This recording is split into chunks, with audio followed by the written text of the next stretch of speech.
Have you ever wondered what if you can play life like a game?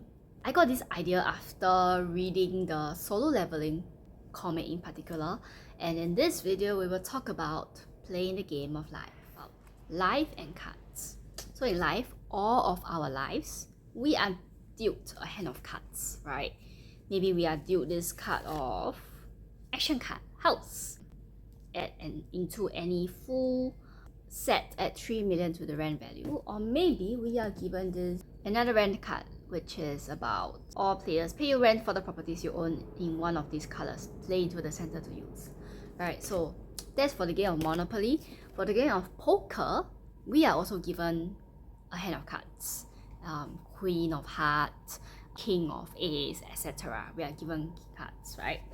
And in real life, our cards are a little different. So an example of a card that we are dealt in life, wealth. Our family, either in the upper class, upper income or lower middle income, lower income and so on. That is a hand of the card that we are dealt in life that we cannot control. Environment, for example. Physical environment, that's the country that we are born into. And then social environment, the people around us. What kind of people are they? Wealth is only one aspect, but our parents' personality, our parents' friends, and our immediate and non-immediate family, what kind of people are they? Our personalities and strengths, our temperament. Are we a shy baby? Are we a outgoing baby? Are we open to experiences or prefer more routine stuff? Talent. Talent is interesting. So some people are just very talented in say singing and acting, and then they go on to become singers and actors. EQ, relationship. Okay, so some people are just really good at relating to other people naturally. They know what to do, they know what to say. I wasn't really one of that, so when I was younger, I struggled making friends a little. But then EQ can be learned. I have this PQ, physical abilities. So what I am thinking is like the talent just now. These are people who are very good at athletic activities. So they go on to become Olympic champions. IQ smarts. I'm better at this. So let's just say, well, academic ability is not 100% accurate of your IQ, but it does help to a certain extent. Alright? And then of course, health. Health is very important. Health is wealth. If you are not healthy, life can be quite difficult. I recently just read a Vogue Celebrating article about this 9-year-old child who have cancer. Now that's it's quite intensive on the whole family. So health is something that is a deck of cards given to us, right? So all of us are given different deck of cards. We have different statistics in terms of intelligence, EQ, etc. So now, as a main character in the game of life, imagine you are a game character, right? And then bling, you are teleported to this world. And then everyone starts off as a tiny baby, and then you grow up and you have all these cards that you are dealt. You have all these cards that you are dealt. How do you play this game of life? Now, the first step to play the game of life is that you need to know where you want to get to. What is the quest for you? What is the quest of your life as a main character? Are you here like Sun Jingwoo, when he became a player in a game in Solo Leveling? His goal is to just keep getting better and better so that he can find the medicine to cure his mom, and then he realized that eventually he has to carry the weight of the world on his shoulders and become good enough to fight off the bad guys. So that is his quest. What about you? What's your quest? You are, let's say, currently maybe 21 years old, for example. You're an adult. You are 21 years old, you're an adult. You have say 65 years of life in front of you, right? Let's say if you live until 86. So 65 years of life, what are you going to do about it? How are you going to spend this 65 years of life? Are you going to follow the societal narrative? Are you going to find a life partner, get a good job, get married, settle down, have children, raise your children, climb out the corporate ladder, and then eventually retire? That's one way. Or maybe you have other desires in you. You find that, oh, this normal path is so boring, and I like there has to be more to life than this. So then maybe you have your own life purpose and life vision. So for example, for me, I do want this so-called normal path, but there's also a part of me that wants other things. Just two random examples. I want to climb a construction crane and rest on top of it because I watched a parkour video and it looks very cool. And the other one is I want to kayak one route around Singapore because of OBS, and I realized that I have this sense of accomplishment from kayaking. Another like very random thing that I wanted was I wrote an essay in primary 6. It won a competition. The essay is about climbing Mount Everest, and ever since then I wanted to climb Mount Everest, for example. So here are some of the other things that you want to do in life. So what about you? What do you want to do in life? Like, after you decide on some of the things you want to do in life, let's break it down into smaller time periods. Okay, 65 years is a long time. Let me take maybe the next 5 to 10 years, for example. So you are now 21 years old. Next 5 years, you will be 26 years old. And in the next 10 years, you will be 31 years old, which is the age I am now. Okay, anyway. Okay, so you're 21, right? Let's say you are a university student. I'm just gonna think of two examples, right? University student and polytechnic student. If you are a university student, you would still be in university all the way until 23 years old for ladies or 25 years old for men. If you are a polytechnic student, I think by 21 years old, you'll be working already. So all of you have your 20s ahead of you. I went the university path. I am more familiar with that. So let me just come back to this university life part. So school life is pretty straightforward, right? You can either play hard and be okay in studies, or you play hard and work hard, or you just work hard. Up to you. For me, I did a mix of both. I have 2 CCAs in university, and then I did relatively well for my studies. Yeah.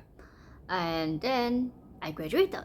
Okay, so now we are done with the 5 years plan, right? So let's say by 26 years old, do you already have a job and a girlfriend or a boyfriend?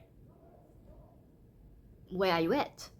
And then the next, from 26 to 31, usually it will be time for people to work on their careers. Maybe they get promoted once or twice. Maybe they change job once or twice. Maybe they get married and have their first child. So these are all different possibilities. And of course, you can be on your own life path exploring things as well. So the thing about this part is you really need to be clear what you want in life, and then you can work towards it. So the thing about working towards life is that this is where I want to talk about a very interesting concept, which is that of the experience bar. Right? Okay, so what you see in games, right? There's usually the HP bar, and then there's maybe a mana bar if you're a mage, and then there will be this experience bar. And then every monster you kill, every enemy you fight, right, your experience bar will increase, and then eventually it gets full. Let's say you are now currently level 4.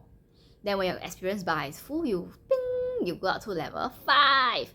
And when you're at level 5, you can usually this is where you can choose what skill to add to your skill tree. Maybe you choose to go the warrior route, then you will hammer down on your physical abilities. If you choose the mage route, then you add to like magic, for example. So, and then right, you realize that actually doing things in life, there's no such thing as failure, because so long as you don't die, you can always play again. Let's say the first time you fight the big bad boss, you lose. You can run away, drink potions, revive yourself, and then you try again. Let's say you okay, my own experience. right? So after university, I wanted to go into the public service, government sector, because when I'm younger, when I was 17 years old, I just think that I don't want to go private. I want to either work for myself or I want to work in government. So, of course, I'm not very entrepreneurial. Like I didn't show any entrepreneurial tendencies since young. So the obvious path would be to go into the government sector, but it was so hard. So my commencement was in July, and then my initial target was that by December of 2017, I want to get into the government sector. You know, have a government job, paying like at least 3.3k a month. That was the median income for FASS grads that period of time. And then I didn't. Instead, I got a job that is paying 1.6 thousand. Yeah, 1.6 thousand a month. It's a pretty chill drop, but I felt really upset and like a failure. But the thing is, right, in life, no matter what you do, you're gaining experience points. So for that, even though I was feeling really upset and really anxious and really depressed, I was still gaining experience points in the form of finding a job and then working in the job, which gives me business analytics skills, which is quite helpful for my resume because then I get to talk about it in my subsequent interviews. And I also started dating. I started using dating apps, so I am gaining experience in the form of getting a romantic partner, for example. So, whatever you do, right, think about it as you are fighting monsters or you're just gaining experience point in that area. But one thing to note is that you really have to think about what exactly are you gaining experience points in. Let's say if you spend 3 hours a day playing game versus 3 hours a day reading books, maybe, then you will know that you are gaining experience points in different areas. Now, the last point I want to talk about, the third point I want to talk about, is motivation. Now, for me, when I set something as a goal, I tend to get very, very grindy. Like, I am quite good at compartmentalizing my emotions. So, that was previously, I am working on this issue with both getting coach and getting therapy. But anyway, I'm good at compartmentalizing my emotions. So I will just chiong for the goal that I want. For example, I chiong for my coaching certification. I want to become a life coach. So I just, keep doing coaching drills, ask people for coaching drills, regardless of how tired I feel. And it gets to a point where eventually I was awarded the Associate Certified Coach badge from the International Coaching Federation. But then, even though I feel really happy, part of me feel very burnt out as well. And then I'm just thinking, okay, what's next? Like, do I really want to do coaching? Do I really want to do even more coaching? It's actually quite stressful sometimes to do coaching, in the past. So I'm just wasn't very sure. And then I come across Solo Leveling, Ching, San Jing Wu and all those stuff. And I realized that, when he's a player, the game system actually drops him loots. Like he gets a nice new weapon, like that snake fang dagger that has poison attributes, and he gets more experience points. They get to level out his different stamina, intelligence, agility. It's so fun when you have rewards. And that makes me think back to when I'm studying. I'm very motivated to study. Partly is intrinsic. I enjoy studying. The extrinsic motivation helps too because it's nice seeing A's and B's on your report card. And then schools also reward us. So in my primary school, when I do well, top of the level or near the top of the level, then I get to choose books. As rewards, So it's always very happy and exciting to have so there'll be, I think, the music room or something, and then there's this couple of table that's laid out, and then there's every surface of the table is filled with books, and then I walk in and I take a look which book that I want to read. It's a great memory. So having reward for yourself as motivation is also very, very important. So these are the 3 points. These are what I want to talk about for the game of life, not the game of Monopoly, but the game of life, when you have all these attributes that you are given, and then you think about what goal you want, you think about how you can advance yourself, and then you think about how to reward yourself for the advancement so that you feel more happy as you play this game. And that's all for now. Ciao!